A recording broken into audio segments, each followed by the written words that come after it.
میاشت کې برکت واچوي، زمونږ د شعبان په میاشت کې برکت واچوي او خدای پاک موږ رمضان المبارک ته ورسوي.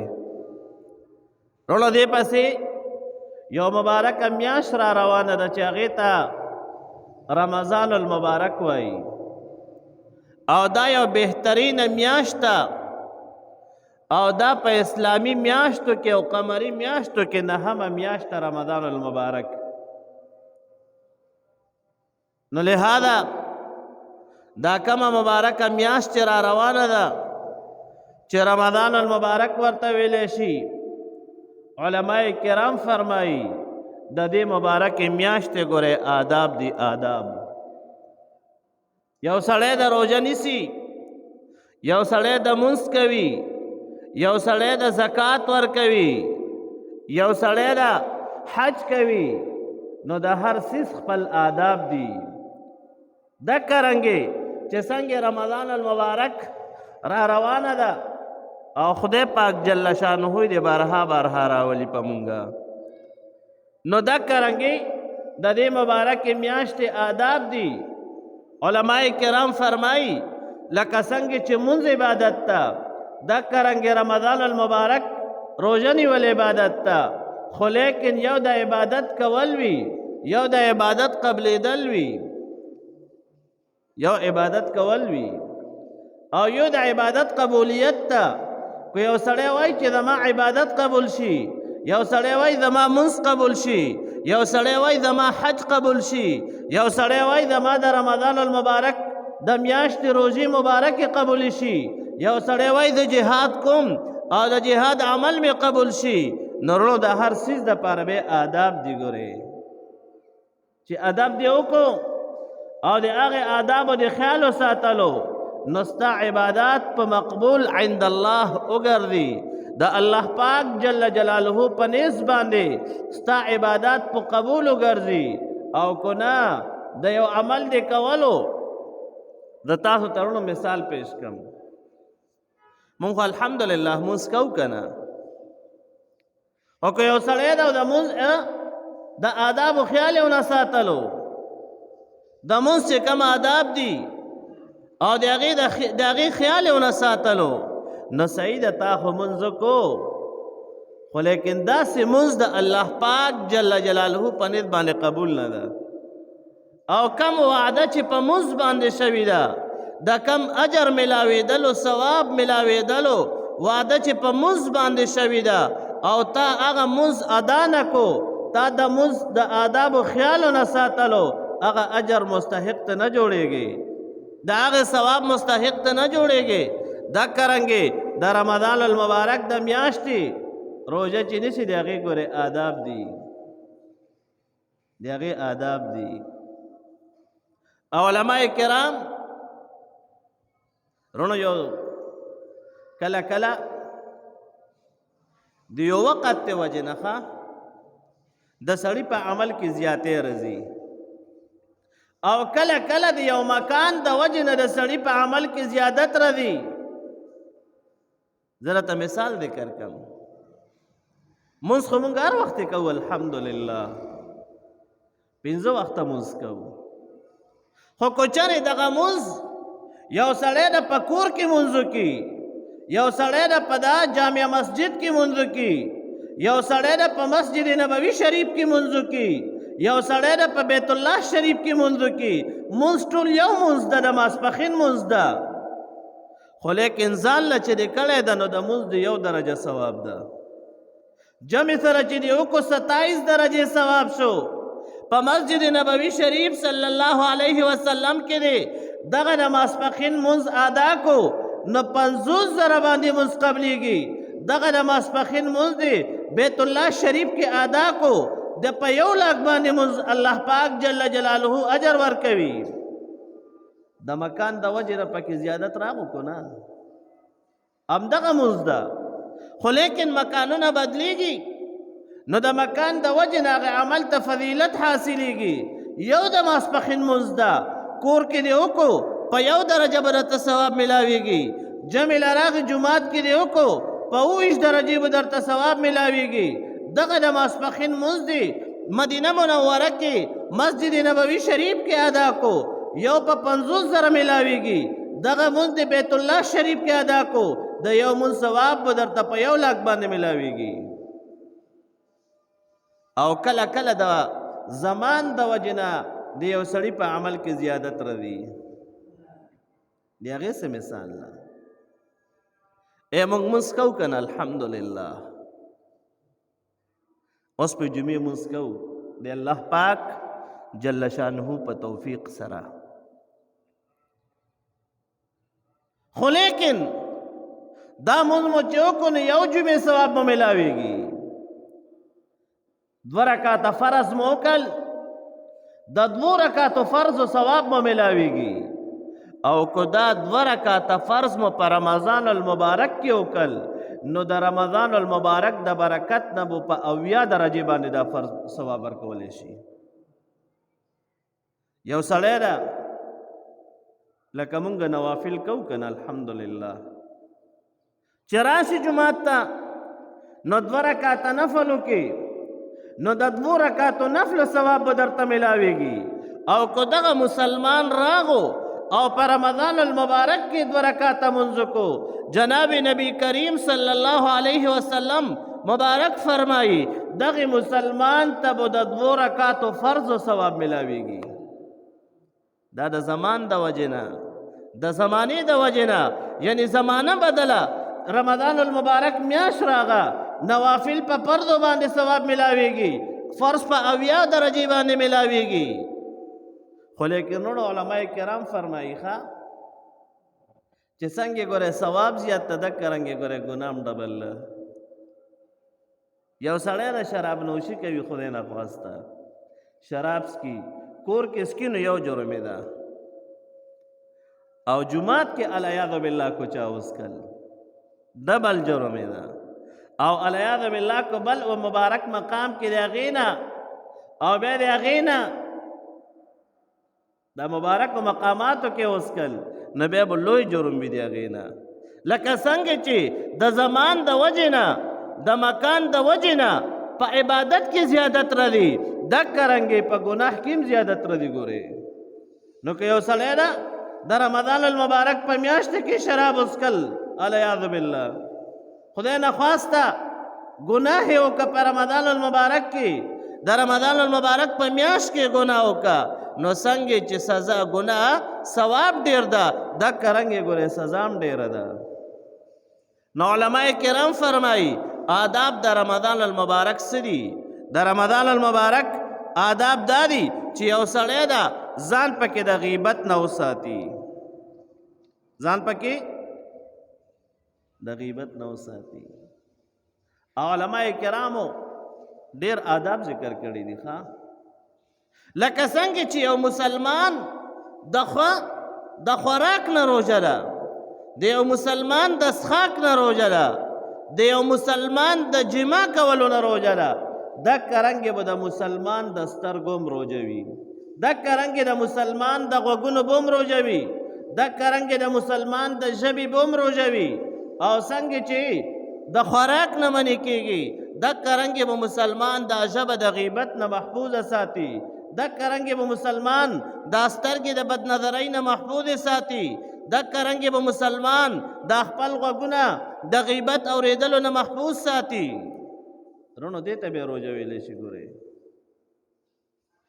جناب نبی کریم صلی الله علیه وسلم مبارک فرمایي من لم یدع قول الزور فلیس لله حاجة ان یدعا. جناب نبی کریم صلی الله علیه وسلم مبارک فرمایي چې کم سړی روژه نیسي روژه او دا پکې طعام او شراب پریدي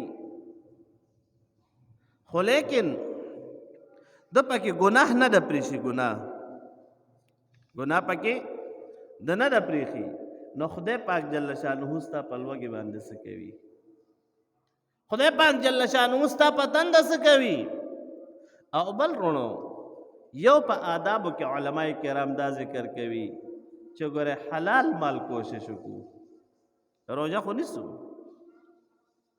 اے مسلمانانو زه تاسو ته هر وخت وایم دا کونډې ختمې کوي. دا ګورې حرامې دي، په حرامه بجلی بلوي، په حرامې اوبه راوباسي، حرام اوبو باندې کپړې وینځي او راشي بېرته راوته ولاړ وي، په حرام اوبو باندې روژه ونیسي او ته ټوله ورځ په دې ګرمه، اوس خو ګرمي نشته الحمدلله، ټوله ورځ دې روژه نیولې وي، خوله دې بنده کړې وي، خوراک نه کوې، څښاک نه کوې، او چې ماښام شي بیا هغه اوبه راوالې چې کوم دې په حرامې بجلۍ باندې راویستې دي او په هغې باندې روژه ماته کې. جناب نبی کریم صلی الله علیه وسلم مبارک فرمایي کم سړی چې د ګناه کار پرې نه دی، جناب نبی کریم صلی الله علیه وسلم مبارک فرمایي د خدای پاک جل شانه په هغه انسان باندې هېڅ پروا نشته چې دا لوږې ده که تږې ده. نورونو یو عرض ده ته کومه ښه دې کې موږ ټول مسلمانان ګرفتار یو، خو لیکن بعضې داسې ظالمان دي چې ورته ګناه نه وایي، بعضې فتوې غواړي، نه بعضې فتوا غواړي او بعضې وایي چې دا خو زمونږ حق ته، لکه ستا څه حق ده؟ ستا دا حق ده چې ته حرام وکړې؟ نه. نورونو یو ادب یې دا ده چې روژه خو نیسي خو په حلال مال باندې ګورې ونیسه، او روژه ماتوي په حلال مال باندې ګورې ماته که، او بل دا د غیبت نه ځان وساته. زمونږ بعض فقهای کرام فرمایي چې په غیبت سره روژه داسې ماتېږي لکه په خوړلو څکلو چې ماتېږي. یو سړی ده په رمضان شریف کې د روژې نیولو په ټیم کې فرض که غرمه کې خوراک وکړي نو روژه یې ماته ده که نه؟ ماته ده. ولې نه ده ماته؟ زمونږ فقهای کرام بعضې فرمایي الغیبة تفطر الصائم، غیبت د صائم روژهدار روژه داسې ماتوي لکه څنګه چې یو مسلمان د روژې نیولو په حالت کې خوراک وکړي. او وروڼو موږ مسلمانان اکثر ګورې غیبت کې لګې یو او خوند والا دا ورکوي او دا وایي راځه چې ټایم پاس کړو، هلکه روژه ده راځه چې ټایم پاس کړو. هلکه ته په دې روژه پاس کوې؟ نه، روژې کې خو ذکر وکړه، ذکر و اذکار وکړه، د قرآن پاک تلاوت وکړه، استغفار ووایه، د الله پاک جل جلاله نه معافي وغواړه. دا خو د بخښنې میاشت ده. جناب نبی کریم صلی الله علیه وسلم مبارک فرمایي چې کله د قیامت ورځ شي، د قیامت نو دا کم خلک چې روژه دار وي دنیا کې روژې نیولې وي، ښه بعضې مسلمانان روژې نه نیسي. وروڼو یقین سره وایم بعضې روژې نه نیسي، خوراکونه کوي او پټ ناست وي خوراکونه کوي. هلکه تا باندې خو دا روژه فرض ده نیول، دا خو د خدای پاک جل شانو حکم ده. جناب نبی کریم صلی الله علیه وسلم مبارک فرمایي د جنت 8 دروازې دي او یوه دروازه پکې خاص کر د روژهدارو دپاره ده چې هغې ته باب الریان وایي. هغه انسانان چې چا په دنیا کې روژې نیولې وي، د الله پاک جل جلاله دا مبارک حکم ادا کړی وي، الله پاک جل جلاله به دغه روژهدار د قیامت په ورځ باندې په دغه دروازه باندې جنت ته داخلوي. او بل وروڼو د رمضان المبارک د روژې نیولو مقصد څه شی ده؟ زمونږ عالمان وایي لکه څنګه چې یو مسلمان روژه ونیسي نو ده ته لوږه لګي که نه او تنده ورته لګي او که نه؟ ولې نه لګي؟ دکه رنګې زمونږ عالمان فرمایي ته د غریب سړي د بغیر روژې د ورځې ګورې داسې خیال وساته لکه څنګه چې ته په روژه کې وږی کېږي او تا ته لوږه لګي، تا ته تنده لګي، نو د غریب په کور کې هر وخت روژه وي. ګورې د غریب خیال وساته، د ګاونډي خیال وساته. وروڼه موږ نن ګاونډیان په اور کې ولاړ دي، یقین سره وایم ښه ګاونډ خیال نه ساتو. د ګاونډي خیال ساتل په ما او تا باندې ګورې فرض دی.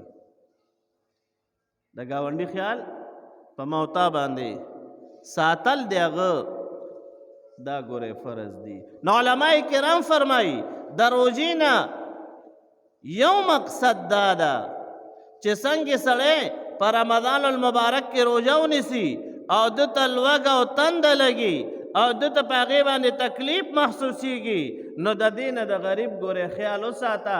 د غریب په کور کې د رمضان المبارک د میاشتې نه علاوه ګورې روژه ده، یعنې هغه ته د خوراک څه نه میلاویږي.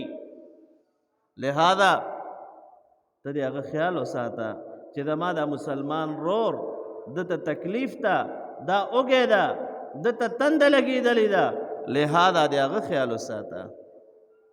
نه د رمضان المبارک میاشت انشاءالله را روانه ده او خدای پاک جل شانه دې په مونږ راولي. لہذا د هغې آدابو خیال ساتل پکار دي او دا پکار دي چې رمضان المبارک د روژې آداب څه دي، د هغې خیال به زه څنګه ساتم. ټولو له پکار دي رونو ما درته وي غیبت نه پکې ځان وساتو، د حرامو نه پکې ځان وساتو. ځکه جناب نبی کریم صلی الله علیه وسلم مبارک فرمائی رب صائم لیس من صیامه الا الجوع ورب قائم لیس من قیامه الا السحر. جناب نبی کریم صلی الله علیه وسلم مبارک فرمائی چې ډیر کرته یو سړی روژه نیسي او د روژې نیولو نه سیوا دته د لوږې نه بل څه نه میلاویږي، بس صرف دا تنده درته ورسېده او صرف دا لوږه درته ورسېده. علماء کرام فرمایي دا ولې؟ دا ځکه چې تا په حرامو باندې روژه نیولې ده او دا ځکه چې تا په حرامو باندې روژه ماته کړې ده، نو تا ته هېڅ میلاو نه شو سیوا د لوږې نه. او رب قائم، جناب نبی کریم صلی الله علیه وسلم مبارک فرمائی دیر کرتا یو قیام اللیل والا چې کم سړی د شپې قیام اللیل کوي، تهجد کوي، الله پاک جل جلاله ته ولاړ ده. جناب نبی کریم صلی الله علیه وسلم مبارک فرمائی ډیر کرتا سیوا د ستړیتوب نه دته بل څه نه میلاویږي. بعد دومره وشو چې شپه بې خوابه کا، شپې کې خوب ونه کو او هیڅ فایده ورته ونه رسېده. دا ولې رونو؟ علماء کرام فرمایي دا ځکه چې دا ریاکار ده. د شپې تهجد وکړي او چې سهار راووځې هلکه بېګا ما داسې مونځ کړی ده، هلکه ما تهجد کړی دی، نه بل چاته مه وایه. دا ستا او د خدای پاک جل شانه په منځ کې معامله ده او خدای پاک جل شانه سره د راز و نیاز ده او خدای پاک جل شانه سره دی خبرې دي، دا بل څوک مه خبروه په دې باندې. نورونه رمضان المبارک دا یو عظیمه میاشت ده. جناب نبی کریم صلی الله علیه وسلم مبارک د شعبان المعظم په اخرنۍ جمعې باندې دا بیان بو جناب صحابه کرام رضوان الله تعالی علیهم اجمعین ته فرمایلو چې اے صحابه رضی الله عنهم تاسو باندې یو داسې میاشت را روانه ده چې هغه ګوره د غمخوارۍ میاشت ده، هغه ده غمخوارۍ میاشت ده. باید چې یو مسلمان د بل مسلمان پکې خیال وساتي. جناب نبی کریم صلی الله علیه وسلم مبارک فرمایي روژه څه ته وایي؟ روژه ګوره یوازې دې ته نه وایي ښه چې سړی خوراک ونه کړي څښاک ونه کړي، دې ته یوازې روژه نه وایي. روژه څه ته وایي؟ انما الصیام، روژه دې ته وایي چې سړی د لهو لعب نه د لغو نه د عبثاتو نه پکې منې شي. او که یو سړی ده هغه سره یو کس جګړه کوي فإن صابک احد، جناب نبی کریم صلی الله علیه وسلم مبارک فرمایي یو کس راشي او تا سره جګړه کوي او یا یو جاهل ده خپل جهل در سره شړي، جناب نبی کریم صلی الله علیه وسلم مبارک فرمایي تو ورته ووایه انی صائم، زه روژهدار یم ګوره ستا جهل ته نه یم اوزګار. لہذا چې رمضان المبارک روزه دی ونیوه نو د حلالو خیال وساته. هر وخت د حلالو خلک خیال ساتي، خو بالخصوص چې وای زما عبادت قبول شي، زما دا تکلیف قبول شي، زما دا سعی قبول شي، نو د حرام مال نه ګریزان وساته.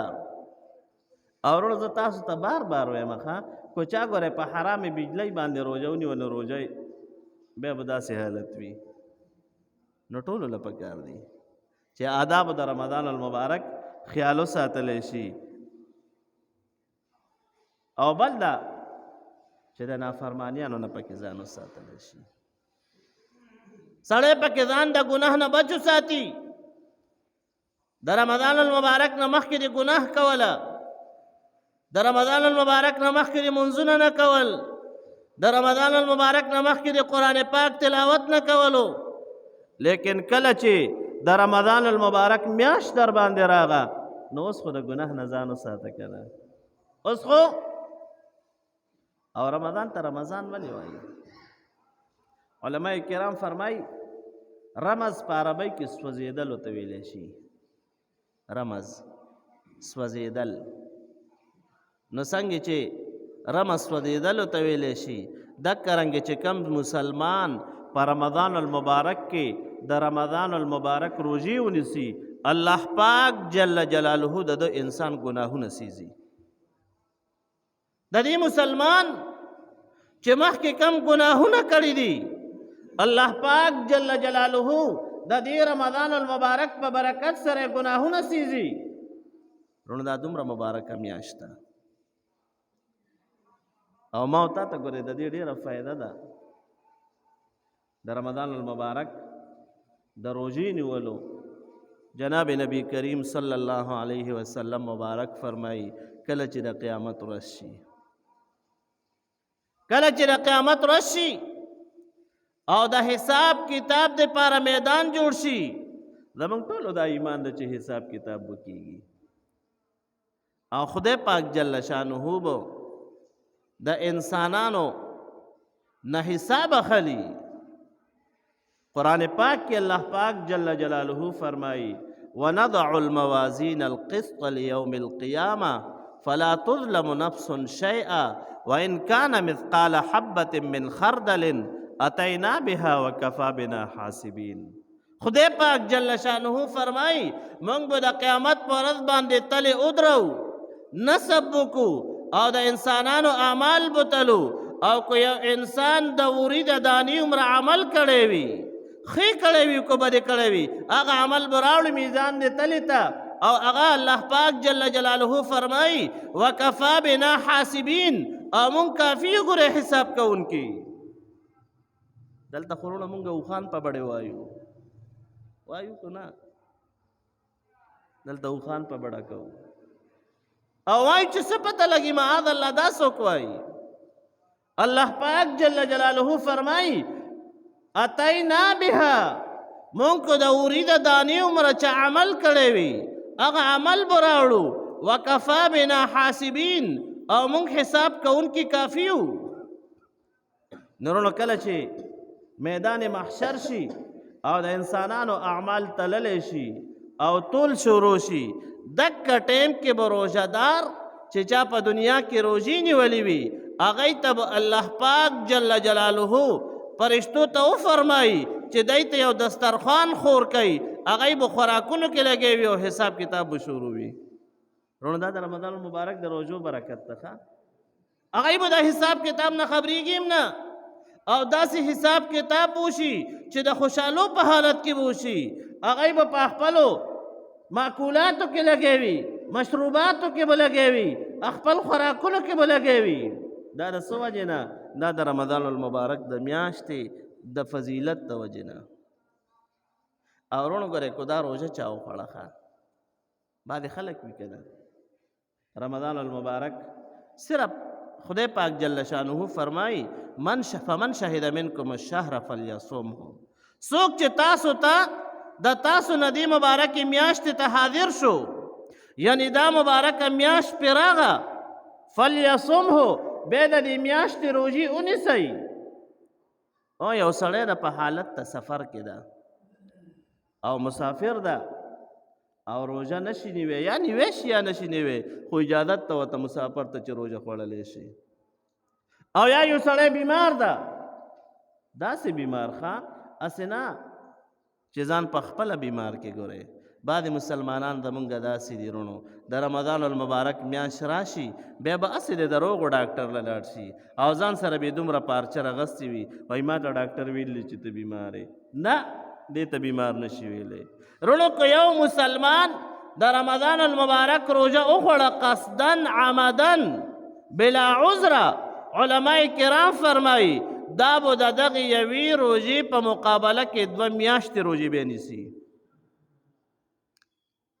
2 میاشتې نو ته خو یوه نشي نیوې تا خو د یو روژې د لاسه داسې مسایل پیدا کړل او که یو روژه دې وخوړه علماء کرام فرمایي د دغې روژې کفاره چې ادا کوي نو 2 میاشتې یعنی 31 دن 2 میاشتې یو او یو چې د دا کومه مبارکه روژه خوړلې ده دا بوم نیسي او د دې په مقابله کې فدیه چې ادا کوي 30-60 روژې به نورې نیسي. رونو دا دومره مبارکه میاشت ده چې کوم سړی روژې نیسي روژې. یو ځل یو یهودي و یهودي دې ډېر آداب دي ښه د دې مبارکې میاشتې. یو یهودي و نو د هغه زوی و د مسلمانانو روژه وه نو هغه یهودي زوی راغو نو د مسلمانانو په مخ کې خوراک یې کولو څه څیز یې راغستی او بازار کې هغه یې خوړو. یهودي راپاسېد او د خپل زوی یووالو او ورته وایي د مسلمانانو روژه ده او ته د مسلمانانو د میاشتې احترام نه کوي. چې کله یې بچی ووالو یهودي څو وخته پس وفات شو. یو چا خوب کې ولیدو وی ته خو یهودي وی او دا خو جنت کې ګرځېدلو. ورته وی ته خو یهودي وی ته څنګه جنت ته لاړې؟ هغه ورته ووی وی کله چې ما د مسلمانانو د رمضان المبارک د میاشتې لحاظ وکړو خپل بچی مې والو او د هغې د دې مبارک عبادت قدر مې وکړو الله پاک جل جلاله ما ته ایمان نصیب کړی دا او د جنت ته راوستی یم. او زما ستا الله پاک دې موږ ټول معاف کړي وروڼو. ما او تا مسلمانان یې ګورې قدر نه کوو ښه هماغه به لګوي یو بل ته به کنځلې کوي په روژه کې. نه زه تو خو مبارک شریعت د دې نه منې کړي یو. انما الصیام روژه خو دا ده چې سړی د لهو لعب نه باد شي. او ما ته مسلمان څه کوي راځه چې تاشو لګو. تاشو نه لګي که نه دا حرام دی ګورې وروڼو. راځه چې لډو لګو او راځه چې دا کار وکړو دا کار وکړو. هغه کار به کوو چې په کمې الله پاک جل جلاله خفه کېږي. هغه کار به کوو چې د کم کار نه ما ته نبی مهربان صلی الله علیه وسلم منې کړي یو. زه تو داسې راشو په روژه کې هغه کار وکړو. نو وروره روژه خو دې ته نه وایي چې یوازې خوراک دې بند کړی ده او روژه خو دې ته نه وایي چې یوازې څښاک دې بند کړی ده. نه روژه خو دې ته وایي چې خوراک څښاک جما او کم کارونه چې شریعت مبارک منې کړي دي د هغې نه ځان بند کړي. نو خدای پاک جل شانه دې په موږ ټولو دا مبارکه میاشت راولي. انشاءالله را روانه ده موږ به جومات کې انشاءالله ختم هم شروع کوو. موږ ټول کمزوري یو ښه موږ چې ملګرو ته د ختم ووایو بې شاته شي. انشاءالله دې پاڼې به اسانه ختم کوو. داسې ختم به کوو چې تراویح به وي انشاءالله. تراویح خو به ټول کوو که نه او 20 رکعته تراویح به کوو ښه. 8 رکعته تراویح ګورې څوک دلیل نشي پیش کولی. 8 رکعته تراویح دلیل کو چا پیش کو په دې میدان کې نو موږ ورسره تیار یو. وروڼو د 8 رکعاتو دی وایي جناب نبی کریم صلی الله علیه وسلم مبارک 8 رکعاته کړي دي هغې ته قیام اللیل وایي.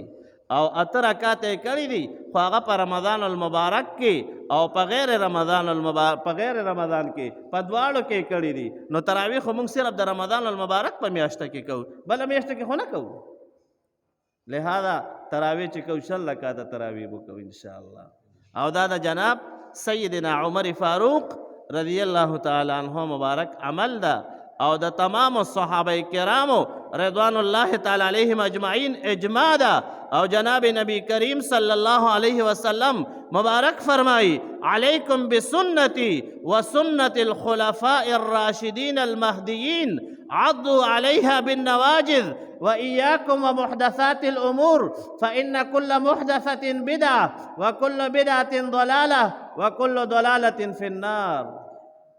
جناب نبی کریم صلی الله علیه وسلم مبارک فرمائی چې په تاسو باندې زما سنت لازم دي، زما د صحابه کرامو خلفای راشدین کرامو سنت لازم دي.